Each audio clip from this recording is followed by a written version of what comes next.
Fala, gente, tudo bem? Eu sou o professor Maz e esse é mais um episódio do programa e podcast A Nova Advocacia Tributária, o episódio de número 37. Hoje eu vou falar sobre os primeiros passos para entender a reforma tributária. Dois recados rápidos. Primeiro, antes dos recados, eu peço desculpas que eu estou começando antecipadamente. Hoje eu anunciei às 18h30 ao vivo, estou começando às 17 horas e 59 minutos, porque eu tenho muito assunto hoje. Então eu tive que antecipar, peço desculpa a vocês. Isso acontece com alguma frequência, né? Minhas lives oscilarem de horário assim, mas é a forma como eu tenho conseguido fazer. Então, dois recados. Primeiro, lembrando que o objetivo de todos esses conteúdos é nós advogarmos juntos, você e eu, em casos que aparecerem no seu escritório. Se você sentir necessidade de ajuda em alguma causa de tributário ou administrativo, às vezes a gente precisa de uma estratégia que não está clara para a gente, às vezes a gente precisa de alguém que assine a peça junto, que atenda o cliente com mais segurança. Então, entre em contato comigo. Você encontrará na descrição desse vídeo aqui um WhatsApp da minha advocacia.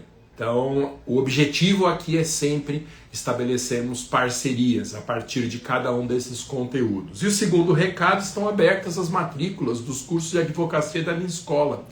Às vezes você está precisando, nesse finalzinho de 2025, dar um chacoalhão na sua advocacia, abrir uma nova frente de atendimento em tributário, defesa de servidores, licitação, contratos. Eu tenho cursos para tudo isso na minha escola.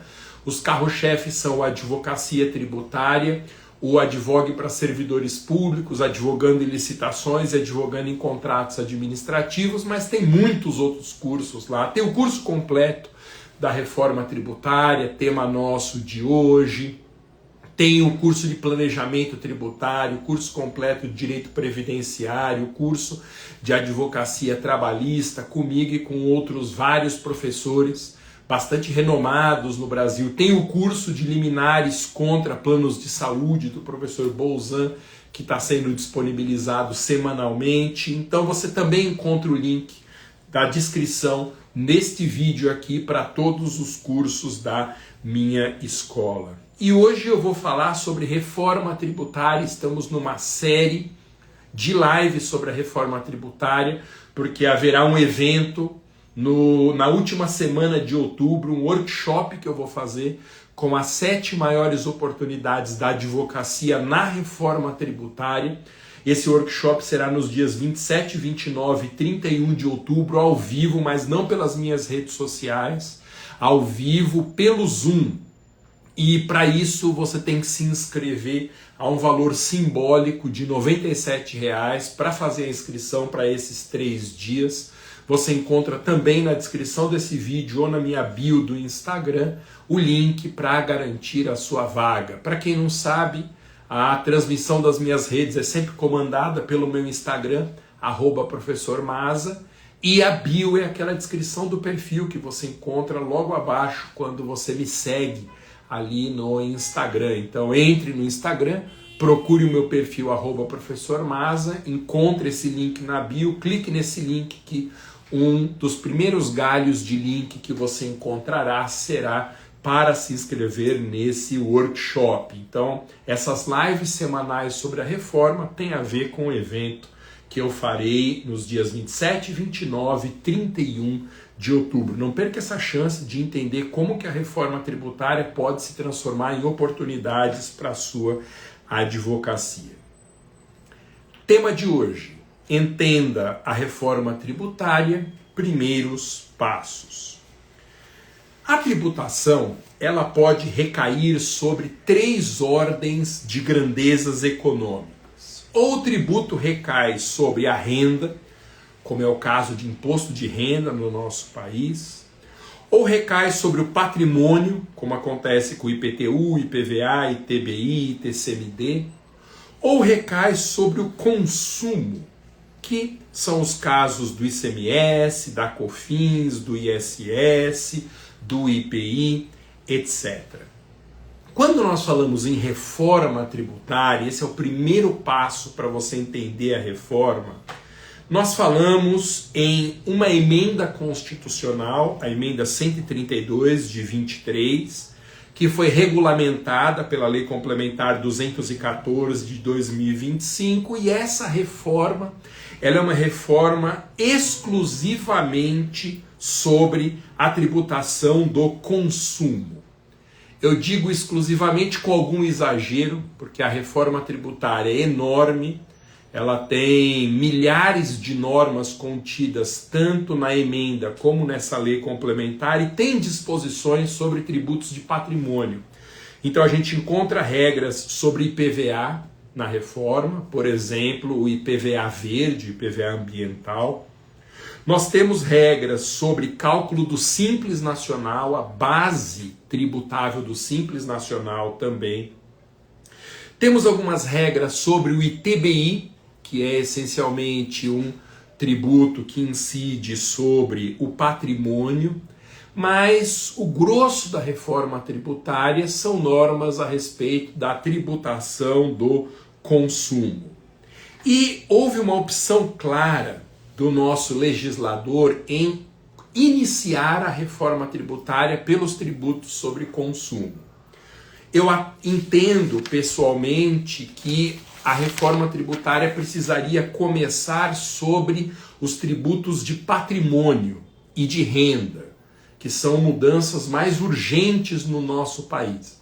A tributação sobre o consumo não tem a menor dúvida que ela precisaria de reforma, sim, mas em termos de prioridade social eu considero que as outras duas reformas teriam que vir na frente, da tributação da renda e da tributação do patrimônio, porque são emergências maiores no nosso país, especialmente frente à desigualdade social que nós experimentamos no Brasil. Você ter alguma forma de fazer com que os ricos paguem mais tributos do que tem pago atualmente e que a população mais carente pague menos tributos do que tem pago atualmente.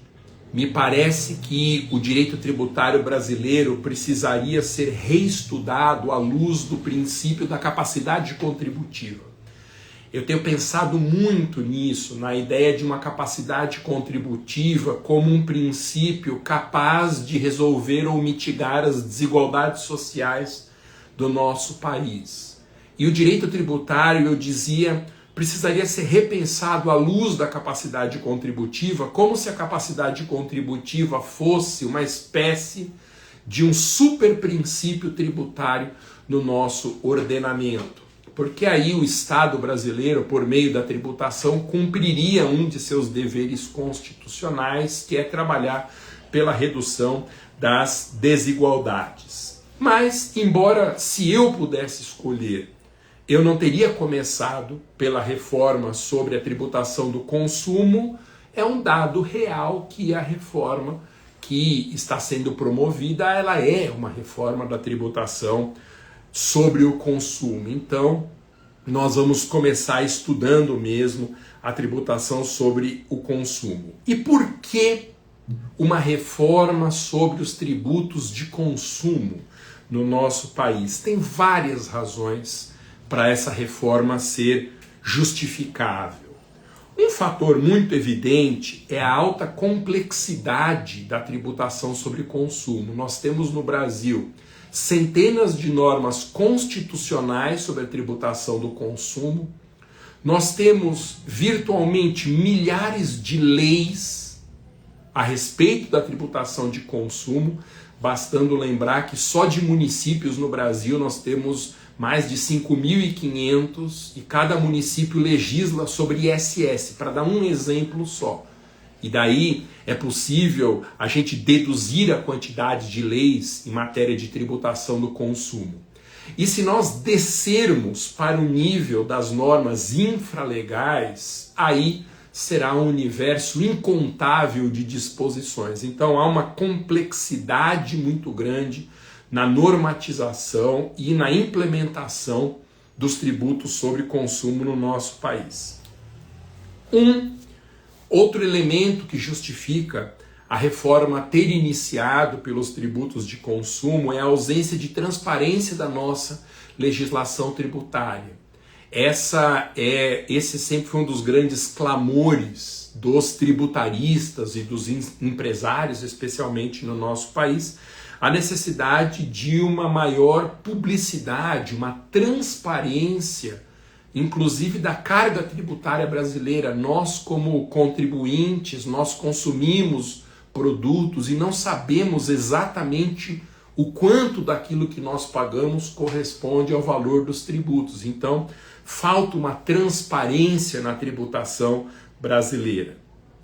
Também a tributação sobre o consumo, ela não só não consegue evitar uma injustiça fiscal, como ela promove uma injustiça fiscal, fazendo com que a carga tributária sobre a população mais carente seja proporcionalmente muito maior do que a carga tributária que recai sobre pessoas de uma maior capacidade econômica. Então a tributação sobre o consumo no Brasil, do jeito como ela está organizada, ela não só não combate, como ela promove uma injustiça fiscal, desatendendo aquele super princípio do qual eu falei agora há pouco, que é o princípio da capacidade contributiva, a ideia de que o Estado tem que usar a legislação e a administração tributárias em favor da redução de desigualdades sociais.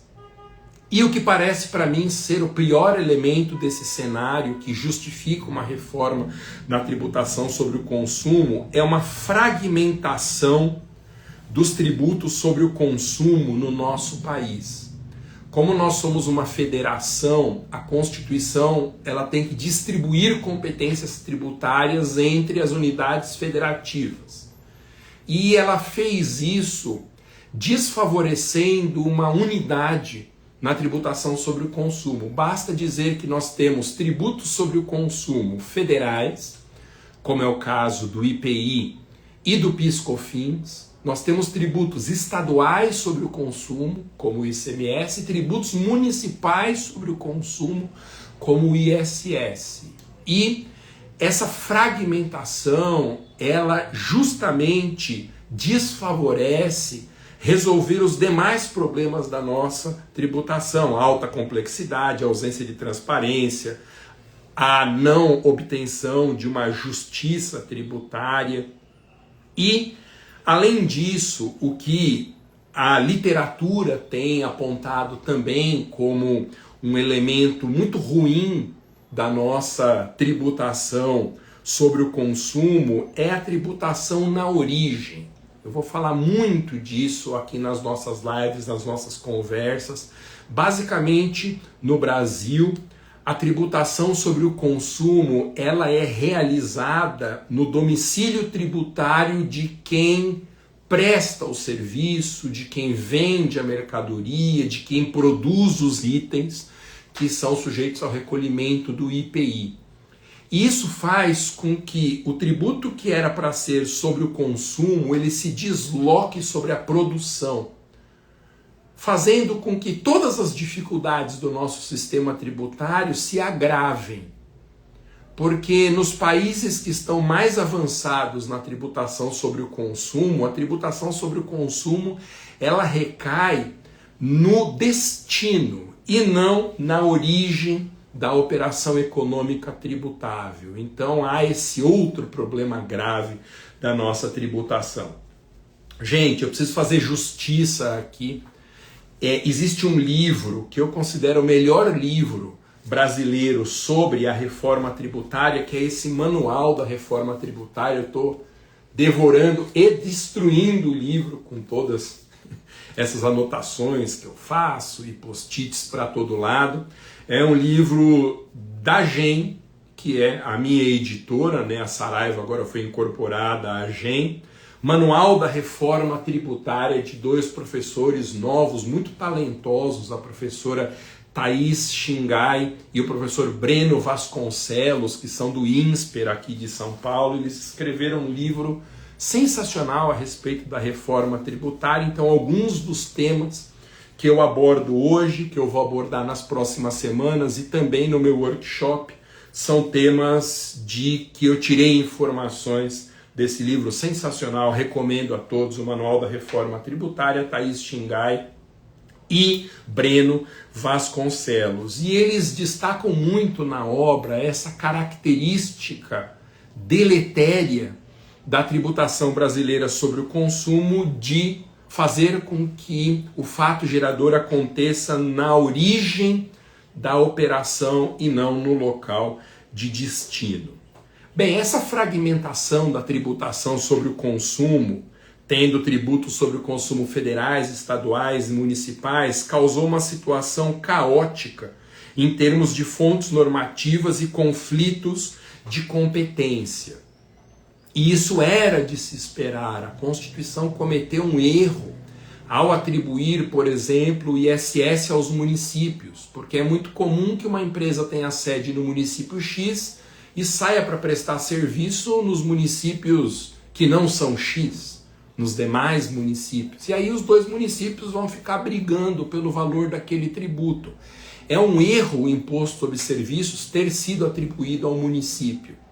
Assim como atribuir aos estados o ICMS também é algo temerário, porque isso incentiva, já que a tributação brasileira sobre o consumo ela predomina na origem, que os estados e os municípios tentem promover incentivos fiscais nem sempre admitidos pelo nosso ordenamento para atrair empresas que, se sediando ali, terão um recolhimento menor de tributo, fenômeno conhecido como guerra fiscal. Então a fragmentação da tributação sobre o consumo no Brasil, ela favorece essa guerra fiscal que é ruim sob todos os aspectos. Há um exemplo muito interessante que os autores mencionam aqui. Quando eu falar os autores daqui para frente, se eu não disser quem é, são a professora Thaís e o professor Breno. Eles lembraram muito bem um caso interessante da nossa jurisprudência, que é o caso das operações híbridas de composição gráfica. Essa atividade de composição gráfica, ela é, por exemplo, a confecção e impressão de panfletos publicitários. E ela é uma chamada operação mista porque ela envolve, ao mesmo tempo, a produção do item, a venda daquele produto como uma mercadoria e a prestação do serviço de confecção daquele produto final.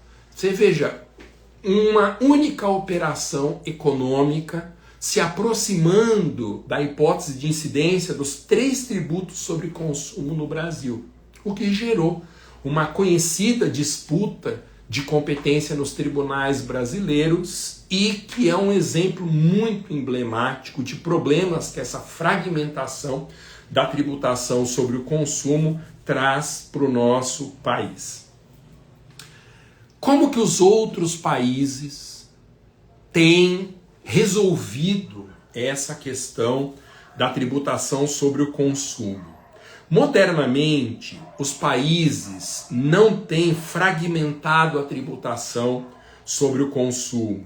Esse movimento centrífugo que tem no Brasil de você distribuir as competências da tributação sobre o consumo a diversos núcleos competenciais distintos, esse processo é o contrário do que tem se observado nas economias modernas, em que há, de outra forma, bem ao contrário disso, uma força centrípeta, de modo que você concentre a tributação sobre o consumo, se não em um único tributo, mas pelo menos em um ou alguns tributos entregues a uma entidade tributante só. E há um nome por trás dessa forma de tributação. Esse nome é IVA. Você já deve ter ouvido falar bastante no IVA. Imposto sobre Valor Agregado. Guarde essa sigla, guarde esse nome, porque ele é fundamental para você compreender a reforma tributária. Imposto sobre Valor Agregado. O interessante é que ele tem nome de um imposto, ele é tratado normalmente como um imposto, só que do meu ponto de vista, o IVA não é um tributo em si, uma unidade de tributação. O IVA é uma técnica tributária de você tributar de uma só vez todas as operações envolvidas na cadeia de consumo, todos os atos de consumo. E acostume-se também com essa ideia, a reforma tributária brasileira, ela está implementando o IVA no nosso país, não como um tributo, mas como uma técnica de tributação. O IVA, nos países que já implementaram essa forma de tributação, como eu disse, ele incide sobre todos os atos de consumo, não fazendo distinção entre atos de produção, que atualmente no Brasil se sujeitam ao IPI, atos de venda, circulação de mercadorias, sujeitos à incidência do ICMS, e prestação de serviços, que no Brasil são atividades que pagam o ISS. Ou seja, os três grandes setores da economia, o primeiro setor que é a indústria, o segundo que é o comércio, o terceiro da prestação de serviços, se sujeitam nos países atualmente modernos. Os autores apontam aqui para mais de 170 países que adotam hoje o IVA. Eles fazem uma tributação única sobre todo o processo produtivo, circulatório e de prestação de serviços. Todas essas etapas da cadeia, elas vão pagar uma parte do IVA. Então, no Brasil, numa síntese que poderia ser feita assim em uma linha, o que a reforma tributária está fazendo é trocando os diversos tributos brasileiros sobre o consumo pelo IVA, o Imposto sobre o Valor Agregado. Como o IVA não é necessariamente um único tributo, mas ele é uma técnica de tributação, o IVA no Brasil foi dividido pela reforma tributária em dois tributos: o IBS, Imposto sobre Bens e Serviços, e a CBS, Contribuição sobre Bens e Serviços.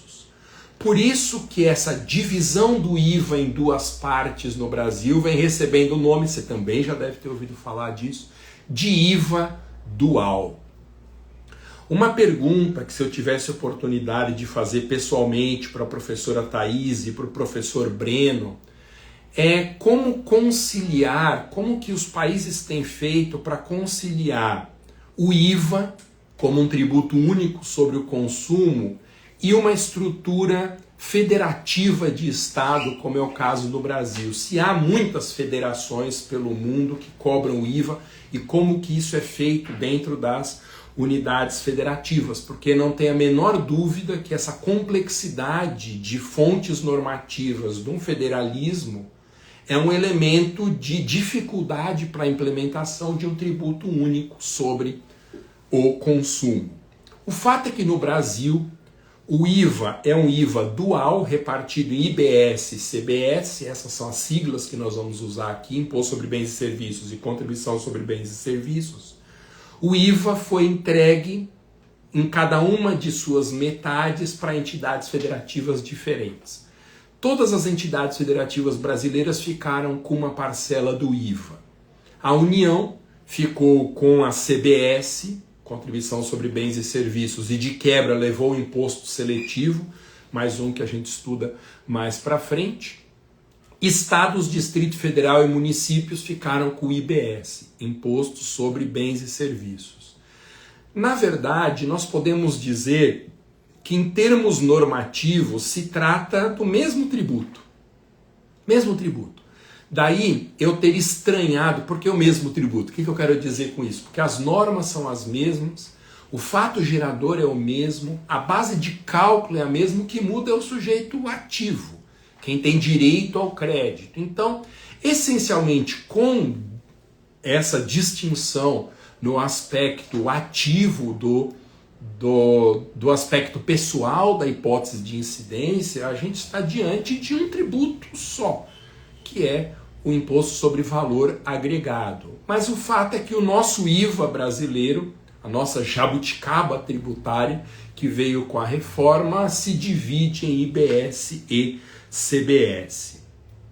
Essa divisão ficou estranha do meu ponto de vista, porque se é o mesmo fato gerador, se é a mesma base de cálculo, se é o mesmo complexo normativo, só muda o sujeito ativo, nós estamos no mínimo diante de tributos de uma mesma espécie. Ok, pode não ser exatamente o mesmo tributo porque muda uma das partes do aspecto pessoal da hipótese de incidência e isso implica em diferenças, mas o resto é tudo igual.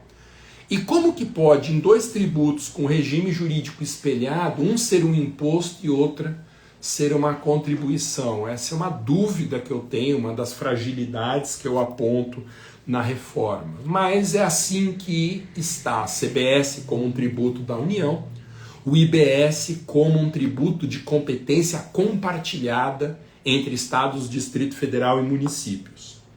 Hoje mesmo, faço essa live no dia 15 de outubro de 2025. Hoje mesmo eu estou atualizando o meu livro, o meu curso de Direito Tributário pela editora Saraiva, do Grupo GEM, sobre esse aspecto da competência compartilhada para o IBS, porque isso é uma novidade no nosso ordenamento.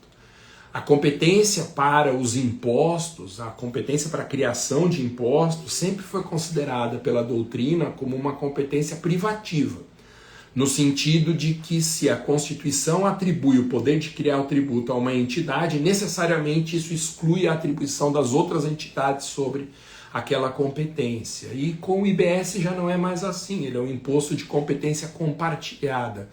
Então, eu atualizei no meu livro de tributário hoje para a edição de 2026 esse ponto específico, em que os impostos no Brasil deixam de ser exclusivamente de competência privativa para ter essa exceção do IBS, que é de competência compartilhada.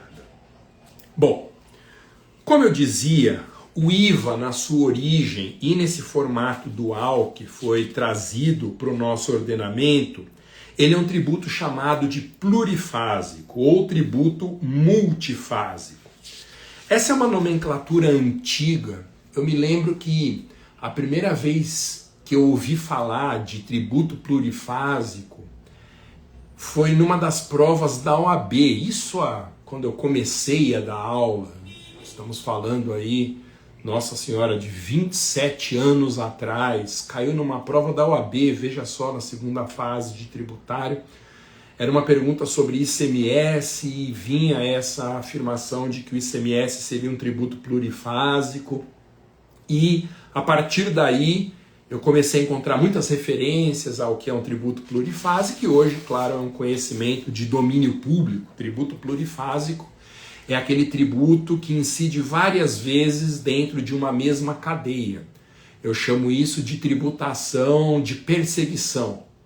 O nome é péssimo, porque dá a impressão que você está punindo alguém com a tributação, mas a ideia por trás desse nome ruim é que o tributo vai perseguindo o produto ao longo da cadeia. Ele vai incidir tantas vezes sobre o mesmo item quantas houver uma operação de consumo entre a produção e a compra pelo consumidor final.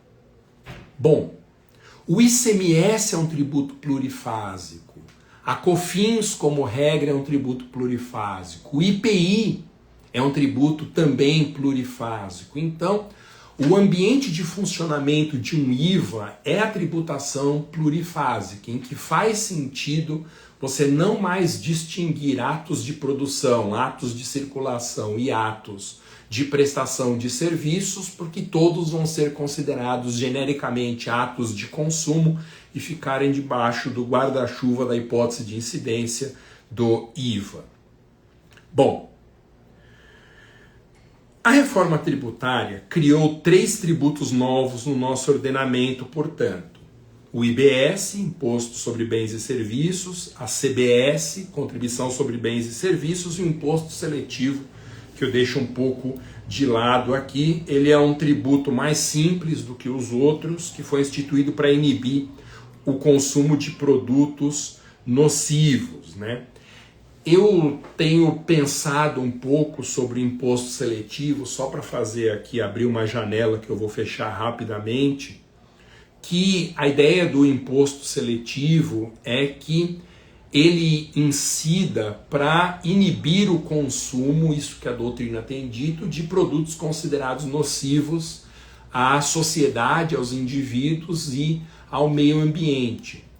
Mas, na verdade, ele cumpre também um papel de, digamos, um ressarcimento que o contribuinte / consumidor paga para a sociedade como um todo, diante de um caráter nocivo para a sociedade em termos gerais. É como se houvesse um princípio novo, o princípio do consumidor pagador, igual tem do poluidor pagador no direito ambiental. O imposto seletivo seria isso, uma forma de compensação que o contribuinte consumidor pagaria à sociedade para contraprestacionar, digamos assim, ou contraprestar, acho que faz mais sentido dizer isso, o uso ou a realização de uma conduta que também é socialmente nociva.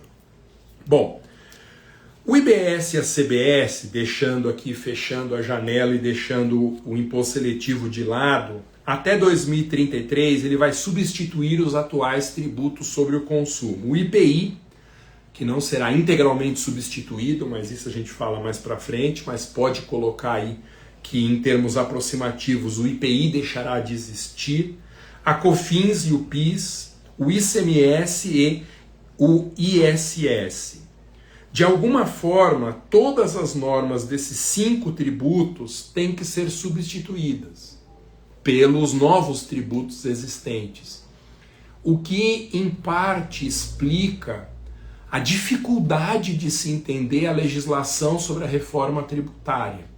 Quem já se aventurou principalmente a emenda constitucional nem tanto, mas pela Lei Complementar 214, deve ter sentido um pouquinho o gosto amargo da dificuldade de compreensão. Porque ela é uma lei difícil. E ela é uma lei difícil, inclusive porque ela tem que incorporar normas de antigos tributos completamente diferentes entre si, que hoje estão dentro do nosso IVA dual. Então nem daria para ser uma lei de fácil assimilação. Mas o fato é que a reforma tributária, ao contrário do que alguns têm pregado, ela não é nada simples de ser entendida e muito menos de ser implementada. Mas isso se justifica pelo fato dela ter que possuir uma justaposição de normas de tributos que hoje são tributos tão diferentes entre si. E essa ideia que se transformou inclusive em um princípio do nosso direito tributário, um novo princípio, o princípio da simplicidade, em certa medida enseja um paradoxo, porque o princípio da simplicidade foi introduzido pela reforma tributária, que não é uma reforma tributária simples, pelo menos do ponto de vista da compreensão de seus dispositivos. E me lembra muito as minhas aulas nos cursos preparatórios, quando eu dava aula para concursos e para a OAB, quando eu falava sobre o Simples Nacional e dizia que o Simples não tem nada de simples. Então é um pouco isso, a reforma que trouxe o princípio da simplicidade não tem nada de simples também na sua compreensão.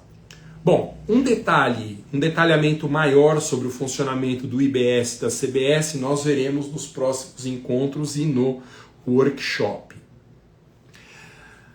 Dito isso, sobre o IVA, eu quero abordar um ponto aqui que tem sido, na minha visão, um pouco negligenciado sobre a reforma, que é uma análise crítica do IVA, do Imposto sobre Valor Agregado. Como o IVA ele tem sido cobrado em mais de 170 países, como mencionou os autores, existe também uma massa crítica sobre o tributo na literatura internacional. Algumas das críticas que são feitas, e eu vou só listar aqui as mais facilmente encontráveis na literatura, e não vou me dar ao trabalho de refutar essas críticas, porque isso não faz parte do objeto da nossa live de hoje, é que o IVA, do jeito como ele foi instituído nos demais países, ele estimula a informalidade, porque a implementação do IVA faz com que a sonegação seja mais difícil de ser realizada. Então, os autores têm dito isso do ponto de vista crítico sobre o IVA, que ele estimula a saída das empresas do mercado formal para a informalidade. O IVA, além disso, tem um terrível efeito regressivo, e eu vou bater muito nessa tecla. Efeito regressivo é o contrário do que a tributação deveria efetivar no Brasil.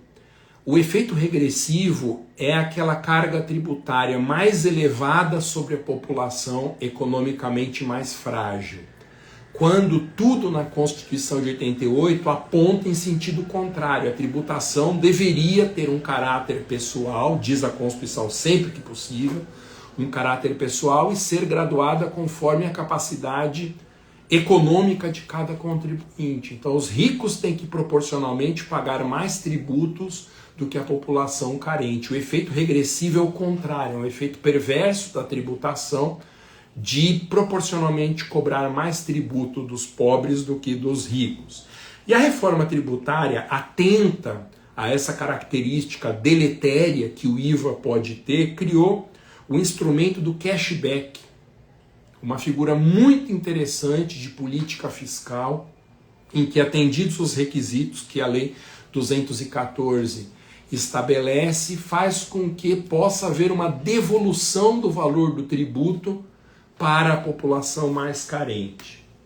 Eu tinha uma inclinação, eu comentei isso agora há pouco com a Tati, minha esposa, de criticar a baixa amplitude do cashback. Acho uma medida muito bem-vinda, ela demorou para ser implementada no nosso país. O cashback é uma ideia incrível para compensar um pouco o efeito regressivo que o IVA tem. E quanto ao requisito quantitativo, o cashback na reforma tributária, ele vai favorecer famílias cuja renda per capita seja de até R$ 706. Antes das pesquisas que eu fiz para essa live, eu tinha, como eu disse, a inclinação de considerar que o cashback era pouco abrangente. Até eu fazer uma pesquisa de quanto da população brasileira vai se favorecer pelo cashback. Ou seja, quanto da população brasileira tem uma renda per capita de até R$ 706? E o número é estarrecedor. 50% da população no nosso país tem uma renda per capita igual ou inferior a R$ 706. De modo que o cashback foi muito bem pensado e a fatia populacional que ele alberga está excelente, porque, embora seja um dado assustador, metade da população brasileira tende a se favorecer por essa devolução seletiva dos tributos sobre o consumo.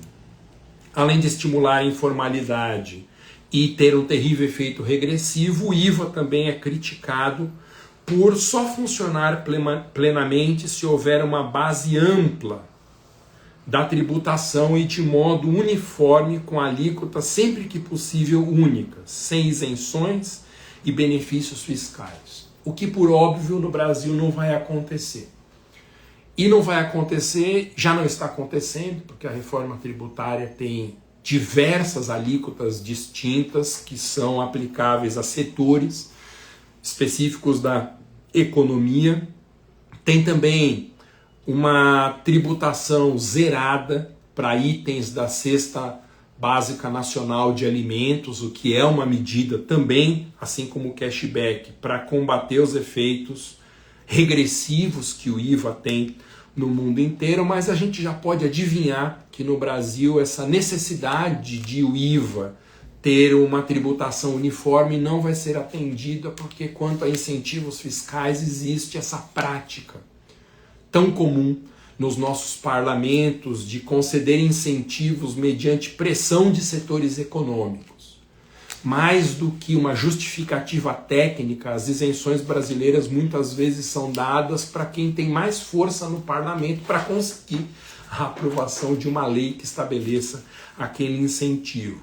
Então, eu com alguma tristeza estudei aqui pelo livro dos autores os modelos descritos no livro de tributação de IVA pelo mundo afora, e que esse requisito, essa característica para o que eles chamam de um IVA ótimo, ela não vai ser atendida, infelizmente, no Brasil por causa desse processo que nós temos de atuação dos parlamentos, de concessão de incentivos fiscais a setores que têm demonstrado mais força de bastidores dentro do nosso legislativo. Bom, você deve ter percebido, você que chegou até esse ponto da nossa conversa, que na relação jurídico-tributária entre fisco e contribuinte eu tenho um lado.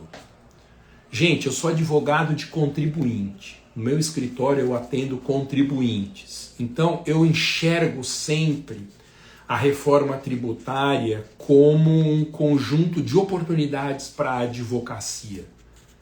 Porque o direito tributário que eu aprendi, e lá se vão quase 30 anos aí que eu cheguei na faculdade, eu estudei com os maiores tributaristas brasileiros, na minha graduação, no mestrado, no doutorado, tributaristas daquela geração, uma geração acima da minha. E o direito tributário era muito compreendido por esses meus mestres como um direito tributário que tem que ser entendido na defesa do contribuinte. Um direito tributário que é planejado, pelo menos em teoria, para assegurar garantias fundamentais do contribuinte. Eu nunca me preocupei com o fisco. Por que eu não me preocupo com o fisco? Porque o fisco não precisa da nossa ajuda.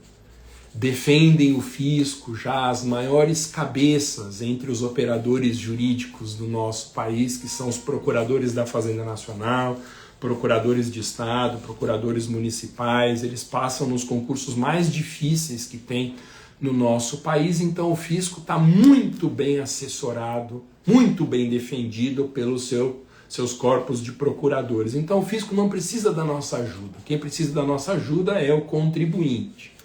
Então eu tenho essa visão que eu reconheço que é enviesada de enxergar a reforma a partir de violações de direitos que o contribuinte tem a partir dessa reforma. E é muito interessante porque o direito tributário que eu aprendi é o direito tributário do não pode. O direito tributário da limitação à atuação do fisco, da restrição.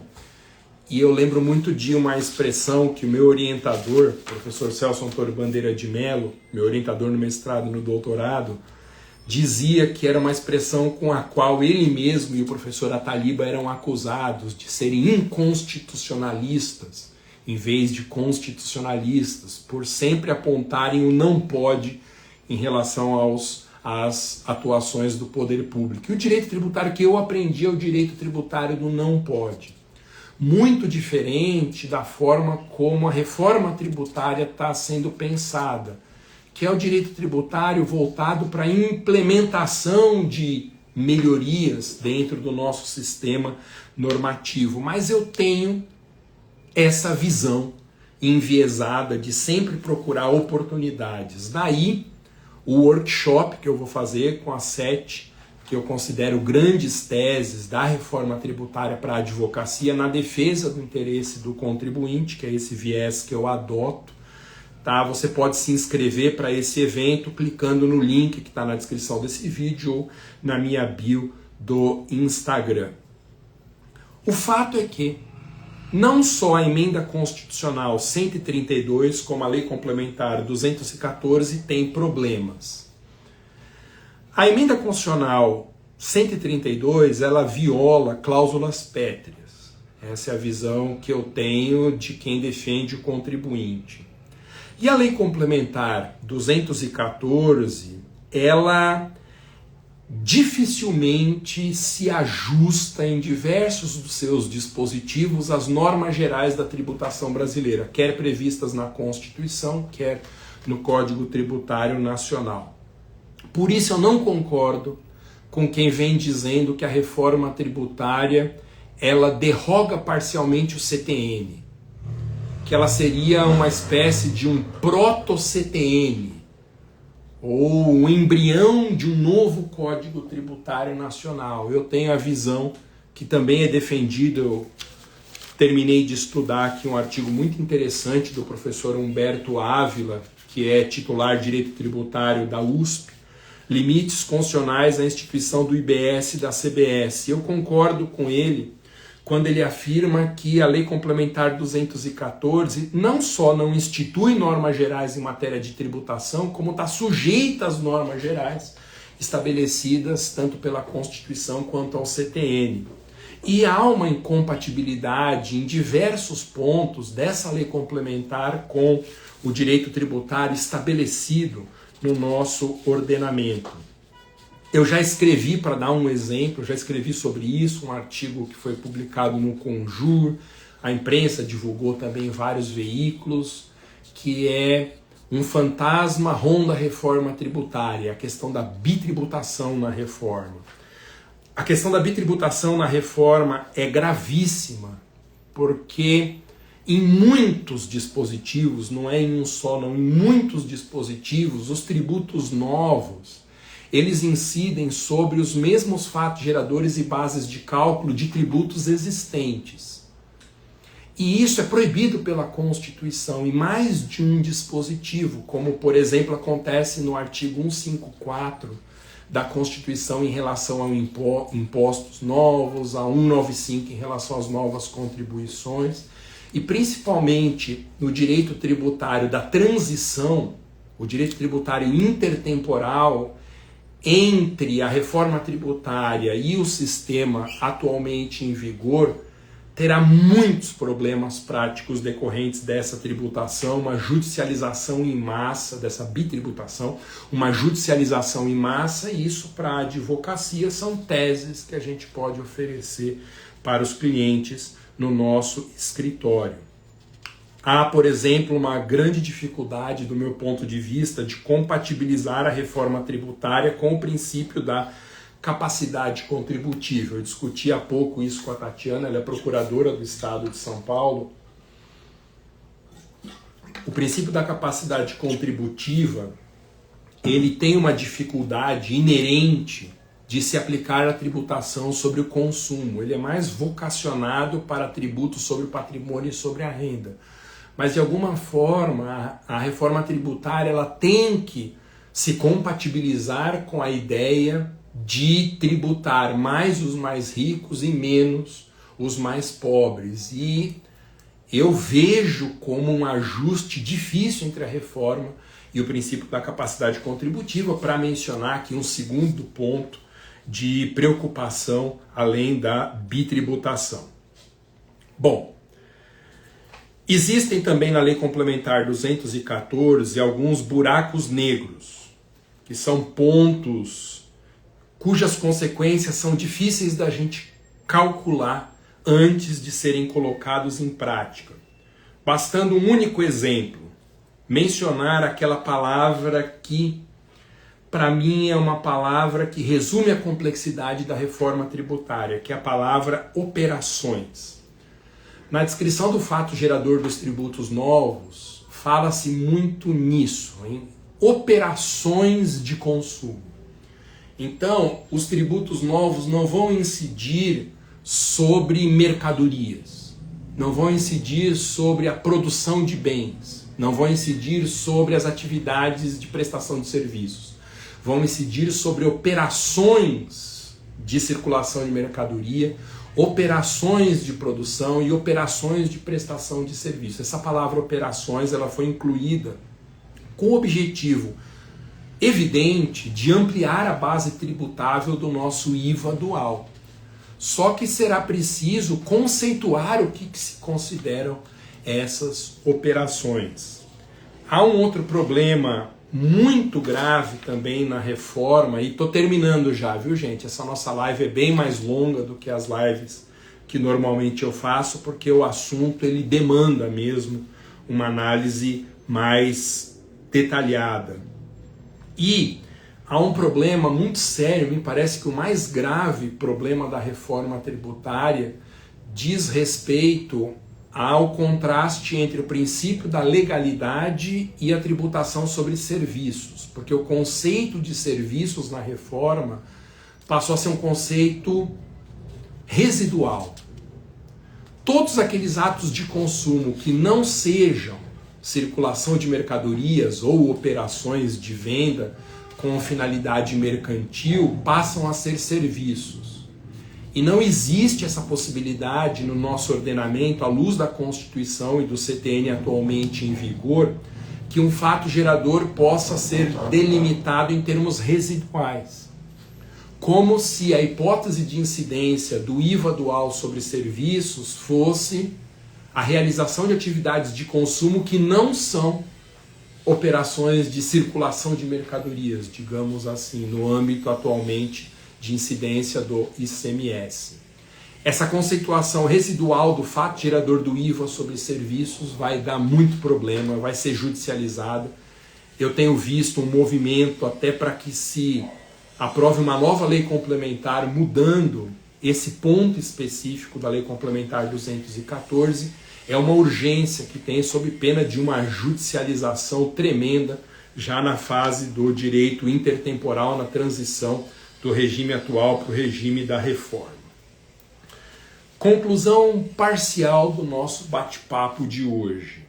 A reforma tem problemas jurídicos consideráveis, ela será muito boa, eu não tenho dúvida, para o fisco federal e para a União, porque a reforma tributária ela traz uma concentração de poderes em âmbito federal. Ela não me parece uma reforma boa para estados e municípios que perdem poder com o fim do ICMS e do ISS. É também, essa é uma crítica que precisa ser feita nesse sentido, né, de subtrair poderes dos estados e municípios. É uma reforma tributária que anda no sentido contrário do desenvolvimento do nosso federalismo, na ideia de que o nosso federalismo precisaria distribuir mais competências naquela força centrífuga que eu fiz menção agora há pouco, do que concentrar competências em âmbito federal. Basta dizer que no Estado Novo, na ditadura do Vargas, havia esse movimento tão forte de concentração de poderes em âmbito federal que foram realizadas cerimônias públicas de queima das bandeiras dos estados, o que acende um sinal de alerta. É arriscado você concentrar poderes em uma federação, e a reforma ela faz isso, ela concentra poderes em âmbito federal.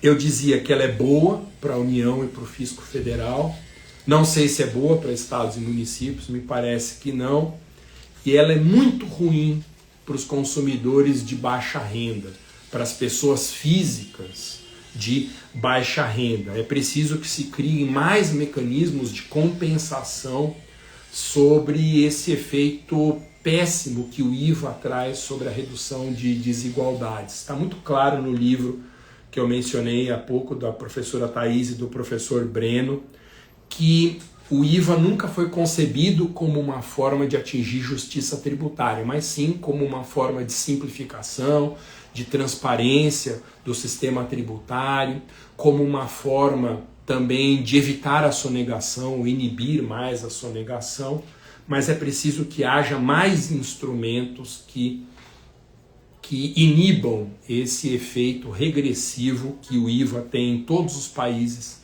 que experimentaram a sua implementação. Gente, como eu disse, essa foi uma live mais longa, eu espero que não tenha sido aborrecida para vocês. Muitos desses temas eu vou tratar no workshop As 7 Grandes Oportunidades que a reforma traz para a advocacia tributária. Agora que você chegou até aqui nessa live, clique no link que está na descrição desse vídeo, na minha bio do Instagram, se inscreva nesse evento para você ter uma compreensão mais detalhada da reforma tributária sob a perspectiva da defesa dos interesses do contribuinte. Lembro ainda que estão abertas as matrículas dos cursos de advocacia da minha escola, inclusive o curso completo da reforma tributária, é uma boa chance de você mergulhar a fundo nessa reforma, não dá mais para adiar a compreensão da reforma tributária. Então, se você chegou nesse ponto de início de operacionalização da reforma tributária, sem conhecer a reforma, eu te convido a participar do meu curso completo da reforma tributária e do workshop que eu vou realizar nos dias 27, 29 e 31 de outubro, fechado pelo Zoom. Detalhe importante, o Zoom tem uma assinatura. E a minha assinatura, ela está limitada a uma quantidade pequena de pessoas que podem participar da reunião.